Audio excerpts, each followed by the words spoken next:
Hey guys, this is Sunny. Welcome back to A&J Education YouTube channel. In today's video, we're talking about whether you should study the IB Diploma program. So if you're considering doing the IB, you're not sure whether that's the right option for you, keep watching. Let's go.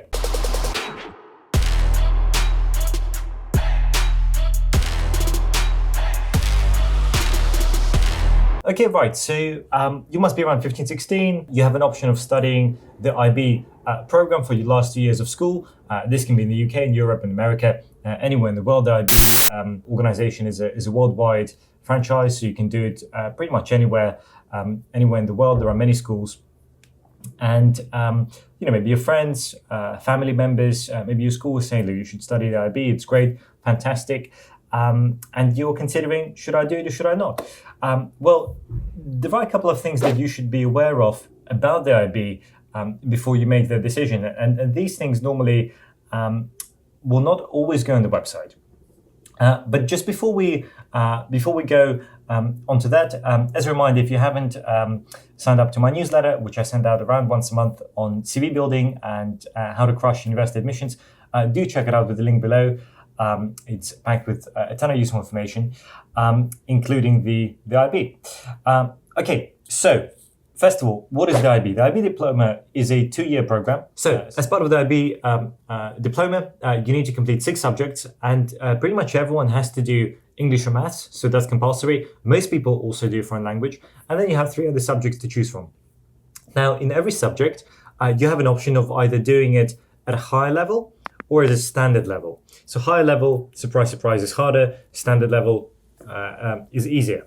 And in maths, if maths is not your thing, you also have a really easy, an easier option known as math studies, which is kind of below standard level. So you have high level maths, which is pretty hard, standard level, and then you have the math studies if they're just not your thing.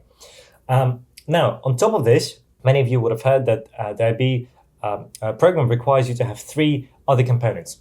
These are the theory of knowledge component, and we actually have covered this topic extensively. And there are 2 videos in our channel with an actual IB 2K examiner, a colleague of mine who works with our A&J Education students. So check out those videos specifically on 2K, which are great.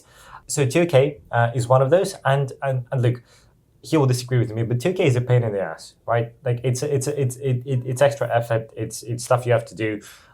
It's time consuming. Then you have your extended essay, which again, it's a pain in the butt. It's an extra 4,000 word essay. It takes a couple of months to complete. It is sort of an equivalent to A-level EPQ for those of you who have that option. But again, a lot of extra work that you have to do, although extended essay usually is a bit more straightforward than the 2K. 2K is the one that sort of causes people the most problems and scares people the most. And then you have CAS, which stands for Creativity Action Service. So you need to complete some sort of creativity, some sort of action, some sort of service. So creativity can be maybe there is a musical piece that's particularly difficult that you do. Action can be going on an expedition, or challenging yourself athletically, or in some other way. And service is volunteering, giving back to your community, some sort of public good that you do. Again, CAS is not super difficult, but it just takes time and effort to kind of tick the boxes, fill the paperwork, and make sure that all your activities are counted. So even if you're already doing all of this stuff anyway, it's extra work that you need to be aware of. So you have these 3 components, 2K, Theory of Knowledge, Extended Essay, and CAS, Creativity Action Service, and you have your 6 subjects. So students who are doing the IB is great at teaching you to be independent, and at teaching you time management, at teaching you to be how to be an adult. However, my biggest problem with IB is the fact that it creates unequal competition. So, for example, if your goal is to get to the best university possible, then majority universities in the UK, Europe, etc., majority of students who apply would not have had the IB program. They would have had A-levels, maybe some other equivalent. And A-levels are just a lot easier because you only have 3 subjects. So if you're a science guy like I am, I picked maths, further maths, chemistry, physics. Okay, I did 4. You can just do 3. And that was enough. You don't need to do a language. You don't need to do English. You don't need to do any of this creativity, action service stuff. You don't write an extended essay. You don't do theory of knowledge. You just do your 3 subjects that you like, that you enjoy. You focus on them. And guess what? When you focus on some things without other distractions, it's a lot easier to do well in those areas. I personally think that the IB is a significantly better program than A-levels because it gives you a lot more breadth. You have a lot more exposure. I actually think it's bad that students kind of pigeonhole themselves from sort of age 16.